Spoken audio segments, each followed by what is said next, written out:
Bonjour et bienvenue pour ma vidéo de conseil d'achat de Noël. J'ai pas lu autant que j'aurais aimé en 2024. Je vais essayer de rattraper ça en 2025.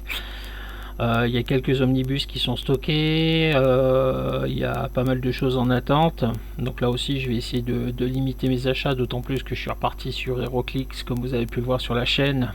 Donc le budget va se réduire un peu au niveau des comics pour rebasculer sur HeroClix. Donc on va faire tout simplement le top 10 de mes 10 meilleures lectures de l'année. Mais avant, j'ai quelques petites choses à vous conseiller en plus. Donc on va dire que c'est les mentions honorables. Donc la première, ça va être l'intégrale Marvel 2-in-1 de l'année, qui couvre donc 79,80, avec entre autres l'intégralité de la saga Pegasus dessus. Bon, comme d'habitude, tout ce que je vous présente là, j'ai fait des vidéos d'analyse. Donc j'ai bien aimé. Et puis la saga Pegasus, ça reste mythique. C'est un très bon album dans l'ensemble. Il y a des passages faibles, que ce soit au scénario ou au dessin. Mais dans l'ensemble, ouais, ça vaut peut-être pas les 36 € qu'on nous demande. Mais je suis pas sûr que vous les regretterez si vous les dépensez. Voilà. Donc Marvel 2-in-1 1979-1980.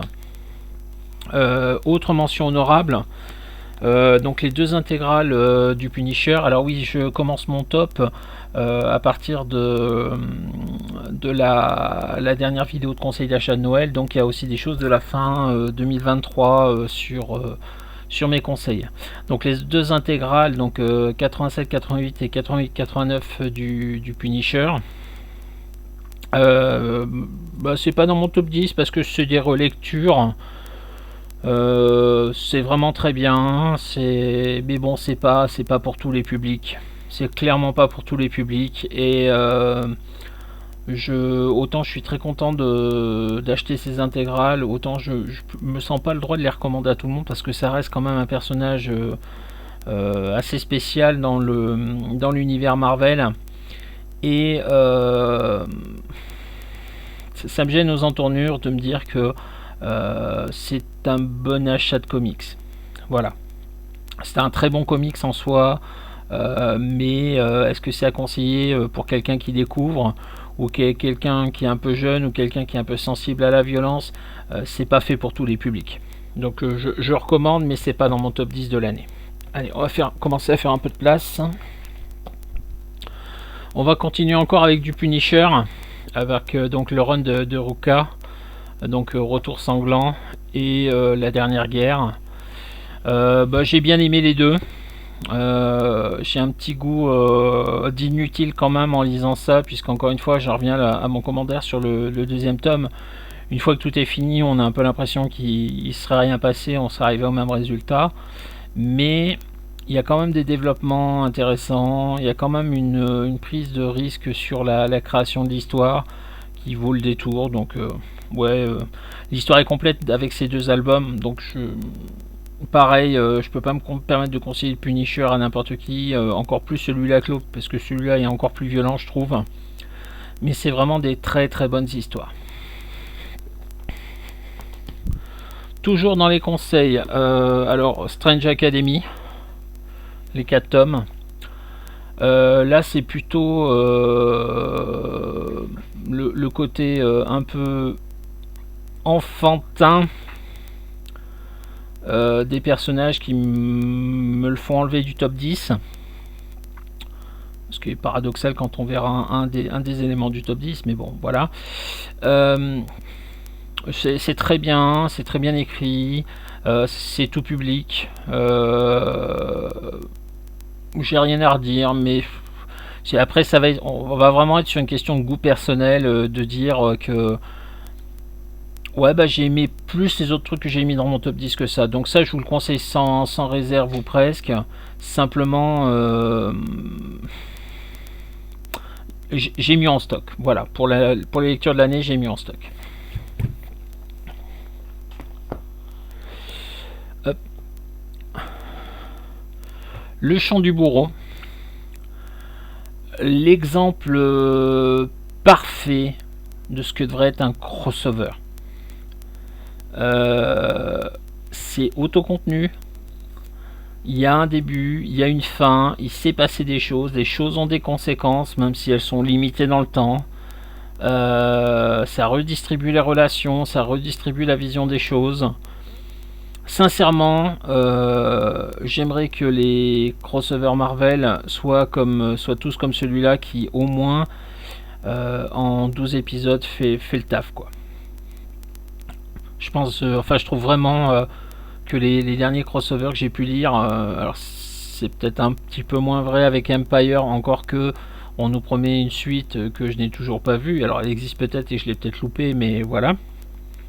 Mais tous ces crossovers où on fait monter la sauce, on fait monter la sauce, on fait monter la sauce, et paf, le soufflet explose et retombe sans conséquence, ça commence à me saouler un peu. Voilà, donc si vous voulez lire un vrai bon crossover Marvel, où il se passe des choses et où c'est vraiment très bien, l'Epic X-Force, je vous le conseille sans réserve.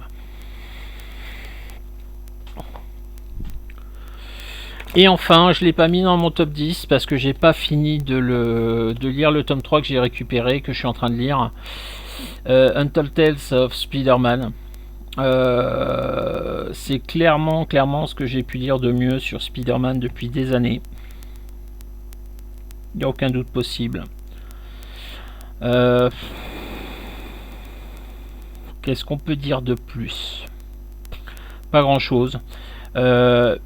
Pour moi, l'essayer, vous allez forcément l'adopter. Ça s'arrête au numéro 25 américain, la 3e intégrale. Ça existe en un omnibus aux États-Unis. Bon, bah voilà quoi. Ouais, je vois rien de plus à dire. Achetez ça, vous serez pas déçus. Alors, mon top 10. 10e, les New Warriors. J'aurais pu le mettre plus haut, mais j'ai vraiment eu un goût de trop peu sur cette intégrale, qui pourtant fait quand même 12 épisodes plus un annuel. Mais c'est tellement bien écrit, ça passe trop vite. Voilà. En particulier les 3 premiers épisodes sur la Terre parallèle du Sphinx sont géniaux. Les 2 épisodes avec les Vengeurs sont géniaux. Et le statu quo à la fin de l'histoire est juste génial. New Warrior numéro 10. Je vais passer assez vite quand même, parce que je voudrais pas que ça dure trop longtemps. Numéro 9, l'autre Terre. Donc j'ai pris ça à Angoulême, sur le site de Jamal Eagle, que j'ai rencontré à cette occasion-là. Vraiment une très bonne lecture.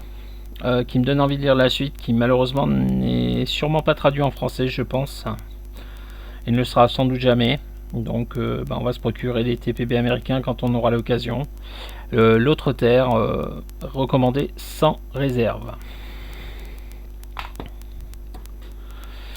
Numéro 8, ça va être une petite surprise parce que vu ce que j'en avais dit, je pensais le mettre plus haut. Et c'est vraiment une très bonne histoire, le Superman Lost de Christopher Priest. Pardon. Très bonne histoire, franchement, vraiment superbe histoire. C'est juste que le personnage, c'est pas forcément ce que je préfère. C'est ce que j'ai lu sans doute de mieux au niveau top 3, top 4 sur le personnage. Mais là vous êtes vraiment sur une superbe histoire sur Superman, et qui le rend beaucoup plus intéressant que tout ce que j'ai pu lire par ailleurs. Donc on verra bien ce que ça donne sur d'autres lectures, mais là moi ça c'est un de mes tops de l'année, quoi. Quand je parlais tout à l'heure de Strange Academy,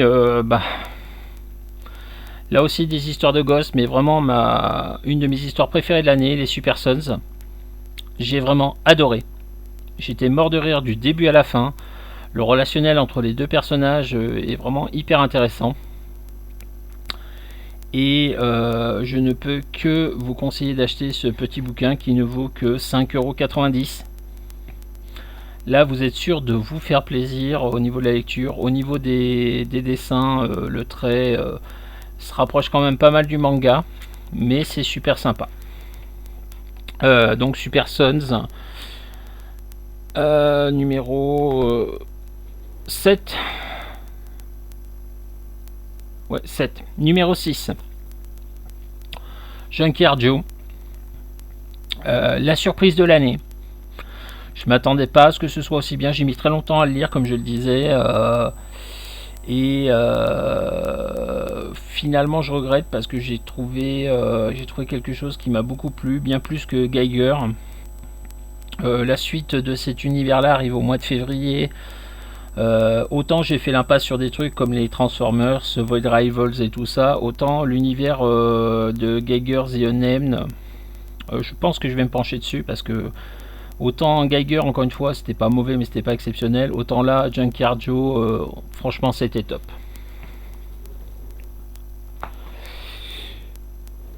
Numéro 5. Alors là aussi, encore une fois, peut-être une surprise de l'avoir mis aussi haut, les Savage Avengers. Mais j'ai tellement rigolé en lisant le deuxième tome avec la confrontation avec Fatalis de Kulangat en binôme avec Strange et enfin en trinôme avec Strange et Conan. Cet album là il fait passer tout le reste de la série à un niveau supérieur. Il est vraiment sur 2-3 épisodes, on est vraiment sur quelque chose d'énormissime et je ne peux que vous conseiller cette série. Top 4. Là aussi un truc dont je parle beaucoup, Donny Cates, son Thor, le deuxième volume. Je comprends qu'il divise, je comprends que des gens ne l'aiment pas, moi j'ai adoré. Je ne peux que vous le conseiller. C'est franchement génial, voilà. Après, les goûts, les couleurs, tout est discutable. Numéro 3 du Star Wars, avec le troisième tome de l'héritage, qui complète le cycle de la première série du nom. Il y a un quatrième épique qui couvrira la deuxième série, qui s'arrête au numéro 18, je crois, un truc comme ça. J'espère que la deuxième série qui est sur un autre personnage sera aussi bien que la première sur Kate Skywalker. Franchement, en 3 albums, c'est l'éclat génial.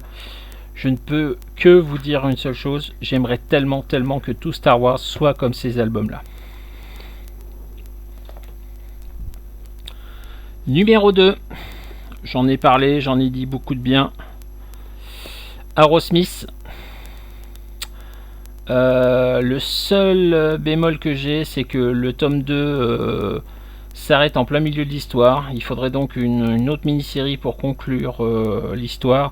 Et avec le décès de Carlos Pacheco, je ne sais pas quand et si cette histoire-là existera. C'est donc quelque chose d'un peu spécial à recommander, mais c'est tellement bien que je ne peux que vous conseiller de lire ça. C'est vraiment pour le deuxième tome qui était une série récente. Alors le premier tome c'est une réédition d'une série du début des années 2000, hein. Mais le deuxième tome c'est quelque chose qui a 2 ans je crois, qui s'est terminé juste avant la mort de Carlos Pacheco. Franchement c'est génial, foncez. Et forcément j'en ai tellement dit du bien quand j'ai fait la vidéo que mon numéro 1 ne peut être que l'omnibus de Namor, le seul omnibus que j'ai lu cette année. Encore une fois un gros pavé en numéro 1. C'est pas pour toutes les bourses. C'est pour tous les yeux mais c'est pas pour toutes les bourses. C'est dommage, j'aurais aimé que ce soit plus accessible, mais c'est vraiment tellement bien que je ne peux que vous conseiller si vous avez les moyens. Rappelons-le, la lecture, ça reste une passion et ça ne doit pas mettre en péril vos finances. C'est bien de le rappeler aussi en ces moments où c'est difficile un peu pour tout le monde et où moi j'ai un peu plus de facilité financière que beaucoup de monde. Ne vous mettez pas en danger pour acheter quoi que ce soit qui ne soit pas essentiel à votre vie, et en particulier pas des comics.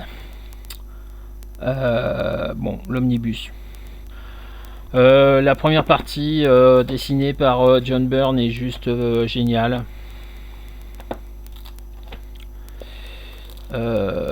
La deuxième partie dessinée par Jay Lee est grandiose aussi.